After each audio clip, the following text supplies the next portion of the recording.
চরম বিশৃঙ্খলা কানলায় গায়ক রূপম ইসলামের অনুষ্ঠান ঘিরে তুমুল গন্ডগোল। পরিস্থিতি নিয়ন্ত্রণে আনতে কার্যত লাঠিপেটা করতে হয় কানলা থানার পুলিশকে। পূর্ব বর্ধমান জেলার কানলা পুরাতন বাসস্ট্যান্ডে আয়োজিত খাদ্য পিঠে পুরি উৎসবে চরম বিশৃঙ্খলা।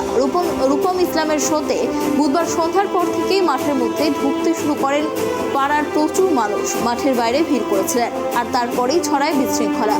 পরিস্থিতি সামলাতে শুরু হয় পুলিশের লাঠিচার্জ। অনেক মানুষ রাস্তার মধ্যে পড়ে গিয়ে আহত হন। বহু দূর থেকে মানুষ পৌঁছেও অনুষ্ঠান না দেখতে পেরে ভারাক্রান্ত মনে বাড়ি ফিরে যান।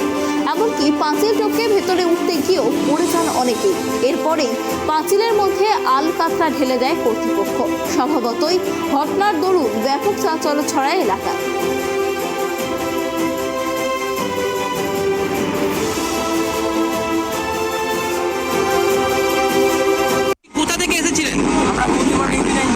আচ্ছা, দেখতে পেয়েছেন রূপম ইসলাম?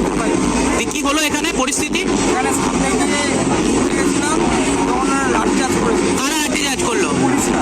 আচ্ছা, মানে পা পুলিশ দিয়েছে। আচ্ছা, কেন কেন? এমনি আচ্ছা, এখানে কি প্রচন্ড ভিড়? কখন থেকে দাঁড়িয়ে আছেন? অনেকক্ষণ ধরে 1 ঘন্টা হয়ে গেছে। কত লোক দাঁড়িয়ে আছে এরকম? প্রচুর হাজার হাজার লোক দাঁড়িয়ে আছে। ঢুকতে পারছেন না?